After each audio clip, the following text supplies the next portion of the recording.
Olá, pessoal, tudo bem com vocês? Sejam bem-vindos e bem-vindas. Nós hoje vamos falar um pouco sobre histologia animal e tecido epitelial. Vamos fazer uma passagem geral por isso. Mas para a gente entender esse contexto, nós precisamos entender primeiro o que significa o termo histologia. A gente divide a raiz da palavra histologia. Todo mundo já sabe que logia significa estudo. Logo, isto é um termo designado para tecidos.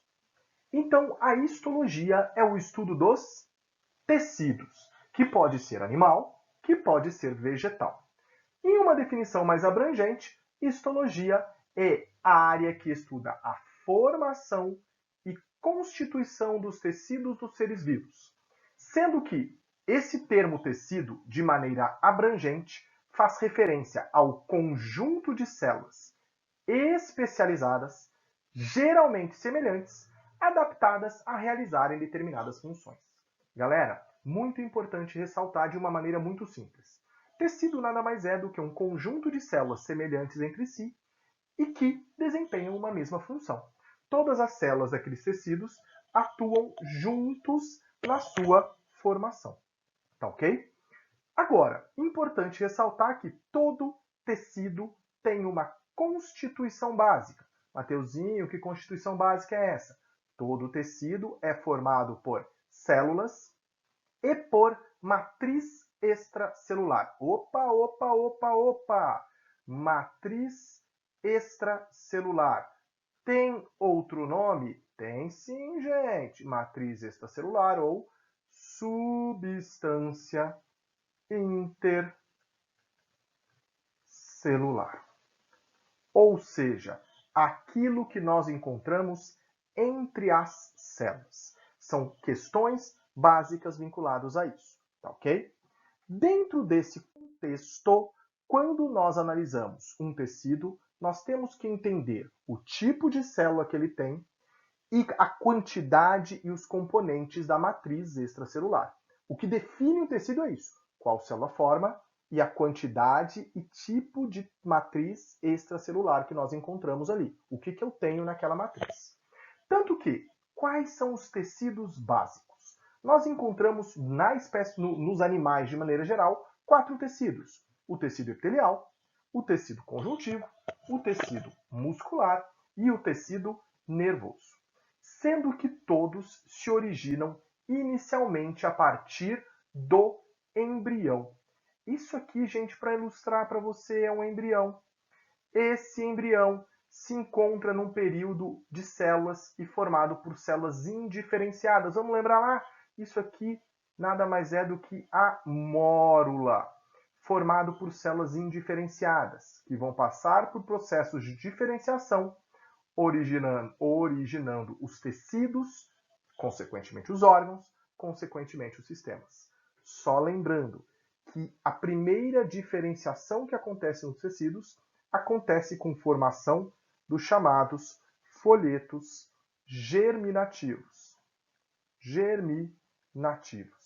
Esses folhetos germinativos ou embrionários são 3: a ectoderme, a mesoderme e a endoderme. Conforme o tecido formado, ele tem uma origem diferenciada. E a gente vai analisar esse contexto.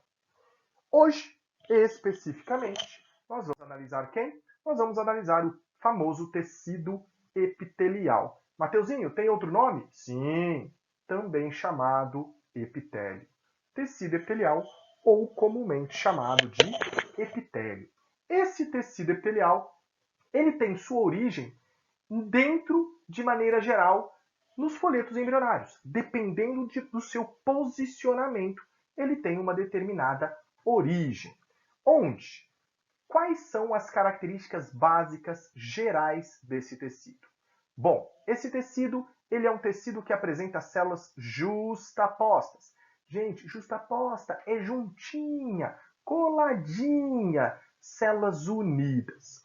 E a união dessas células se deve graças a algumas junções. Olha a imagem. Nessa imagem você observa 3 células unidas entre si. Essa união pode ser feita por regiões de adesão. como, por exemplo, os desmossomos, ou as zonas de oclusão, ou as junções gap, ou chamadas gap junctions. São zonas que permitirão a união entre as diferentes células na formação. Então lembra lá, tecido epitelial, as células são juntinhas, coladinhas. Isso faz com que a quantidade de substância intercelular dentro dessas células seja muito pouca. Alguns autores consideram que alguns tecidos dos organismos a substância intercelular seja ausente. Então, se você ler aí nas questões, se você observar nas questões que existe uma ausência de substância intercelular em alguns tecidos epiteliais, ok, beleza? Um terceiro ponto importante é que eles são tecidos avasculares, em outras palavras, sem vasos sanguíneos.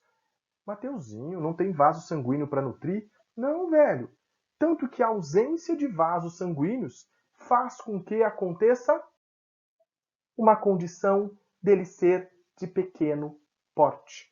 Faz com que ele seja diminuto, minúsculo, porque a distribuição dos nutrientes não se faz tão eficiente. Tanto que esse pequeno porte que a gente fala é quanto ao número de camadas, quanto ao tamanhinho deles.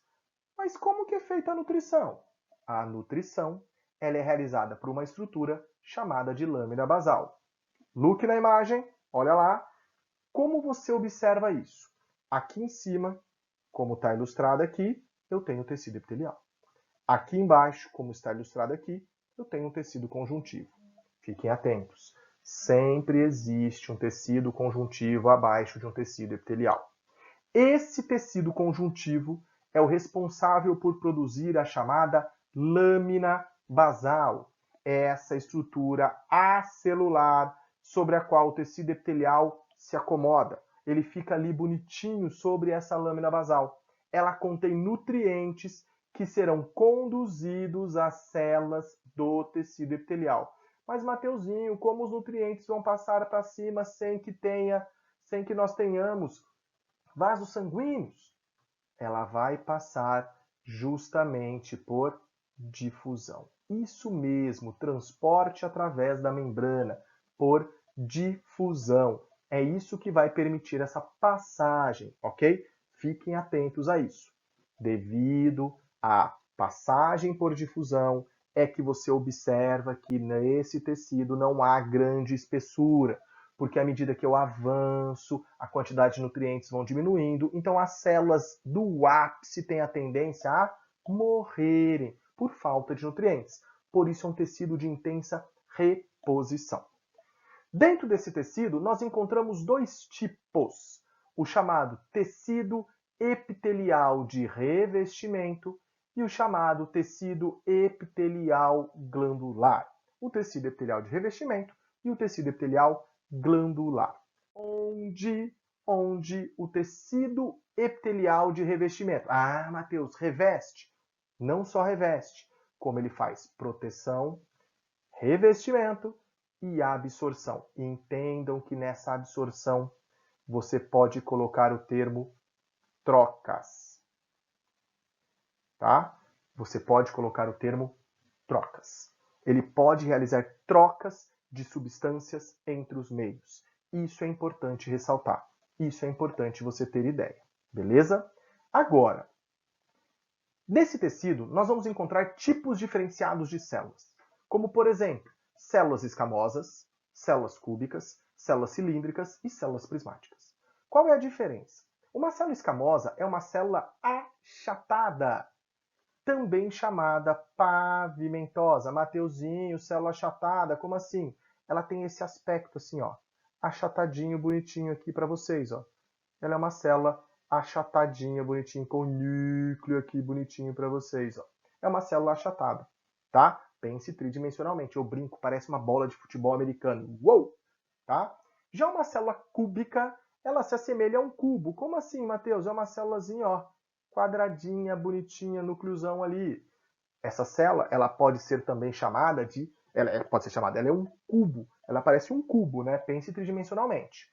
A célula cilíndrica ou prismáticas, ela tem esse aspecto mais alongado, semelhante a um cilindro ou a um prisma. Você vai ouvir o termo colunares, galera. Você vai ouvir o termo colunares. E por último, as células de transição.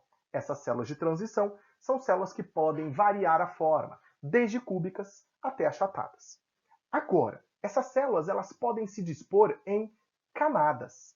Elas podem se dispor em camadas, tanto que nós classificamos os tecidos epiteliais quanto ao número de camadas de células. Nós encontramos tecidos chamados assim, ó, simples ou uniestratificados. Tecidos uniestratificados são tecidos formados por uma única camada de células. Nós encontramos tecidos estratificados. São também chamados pluriestratificados, formados por várias camadas de células, ou tecidos pseudoestratificados. Olha o termo pseudo. Galerinha, o que significa esse termo pseudo? Pseudo nós sabemos que significa falso.